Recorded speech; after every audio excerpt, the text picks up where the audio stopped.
नमस्कार साथियों, सार्थक पहल बदलाव हमसे है में पुनः एक बार आप लोगों का स्वागत है। मध्य प्रदेश लोक सेवा आयोग, यूजीसी नेट, संविदाशाला शिक्षक एवं अन्य ऐसे विभिन्न परीक्षाओं के लिए हम महत्वपूर्ण जानकारी आप लोगों के लिए निःशुल्क लेके आते हैं। तो हमारे चैनल को लाइक, शेयर और सब्सक्राइब करना न भूलें। और आज हम लेके आए हैं आप लोगों के लिए इब्न बतूता। याद करें, दिल्ली सल्तनत का वो शासक, दिल्ली सल्तनत पर 5 राजवंशों ने शासन किया है और इसमें सबसे लंबी अवधि तक शासन किया तुगलक वंश के द्वारा। तुगलक वंश की स्थापना 1320 ईस्वी में गयासुद्दीन तुगलक के द्वारा और 1414 वर्ष तक तुगलक वंश के विभिन्न शासकों के द्वारा शासन किया गया है। और तुगलक वंश के एक शासक जिसे हम पागल सनकी बादशाह के नाम से जाने जाते हैं और उसका नाम है MBT, मोहम्मद बिन तुगलक। और मोहम्मद बिन तुगलक के शासनकाल की घटना है सन 1333 ईस्वी की और नाम है उसका इब्न बतूता। इब्न बतूता लगभग हर साल किसी न किसी क्वेश्चन में, किसी न किसी एग्जाम में ये क्वेश्चन अवश्य पूछा जाता है कि इब्न बतूता कौन था, किसके शासनकाल में भारत आया था, कब भारत में आया था, उसके द्वारा लिखी गई बुक का नाम क्या है, या कभी वो बुक का नाम दिया हुआ रहता है, पूछा जाता है इसका लेखक कौन है। तो इब्न बतूता नाम इसका मोहम्मद बिन अब्दुल्ला इब्न बतूता। पूरा नाम मोहम्मद बिन अब्दुल्ला इब्न बतूता। मोहम्मद बिन अब्दुल्ला इब्न बतूता। ये अफ्रीकी महाद्वीप का देश का नाम मोरक्को। कहां से आया ये? मोरक्को से। कहां आया? भारत में। किसके शासनकाल में आया? मोहम्मद बिन तुगलक के। पूर्वजों का व्यवसाय, इसके पूर्वजों का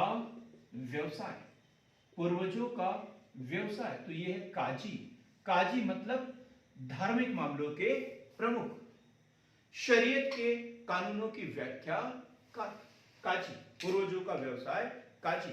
भारत में कब आया ये क्वेश्चन है, देखते हैं इसका रहस्य। भारत में कब आया? तो भारत में इनका आगमन हुआ है मोहम्मद बिन तुगलक के काल में। MBT, मोहम्मद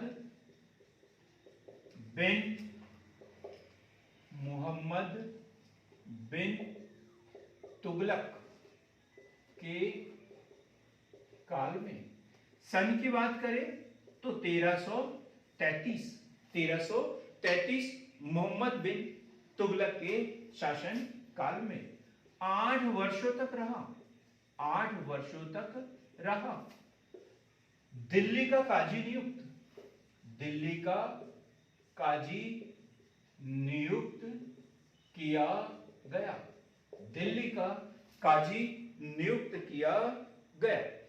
1342 की बात करते हैं। 1342 MBT ने मोहम्मद बिन तुगलक ने चीनी दरबार में भेजा। चीनी दरबार में भेजा। MBT ने 1342 ईस्वी में इसे चीनी दरबार में भेजा। उस समय चीनी शासक नाम सुन के हैरान रह जाएंगे क्या? चीनी शासक का नाम है तोगन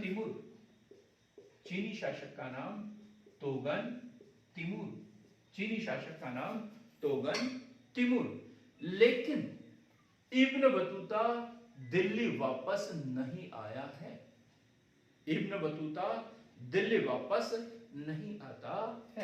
हम बात करते हैं यात्रा वृतांत। उसने भारत में रहकर एक ग्रंथ लिखा और उसका नाम है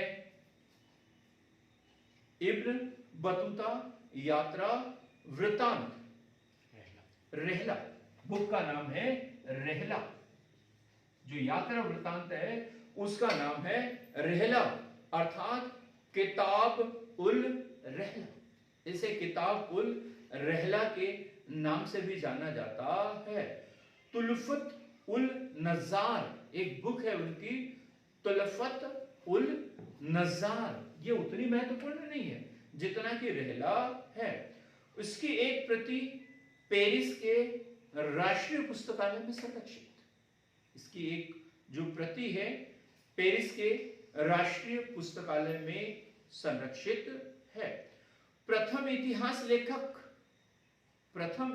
लेखक जिसने सल्तनत कालीन डाक व्यवस्था का वर्णन किया है। प्रथम इतिहास लेखक जिसने सल्तनत कालीन डाक व्यवस्था का वर्णन किया है। और इस तरीके से 1377 ईस्वी में इब्न बतूता की मृत्यु। 1377 ईस्वी में इब्न बतूता की मृत्यु।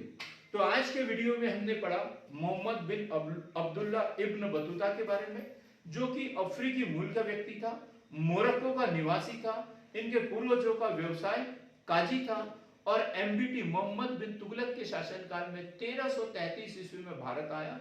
8 वर्षों तक रहा, दिल्ली का काजी नियुक्त किया और मोहम्मद बिन तुगलक ने उसे चीनी दरबार में तोगन तिमूर के दरबार पे भेजा, लेकिन वो वहां से वापस नहीं आया।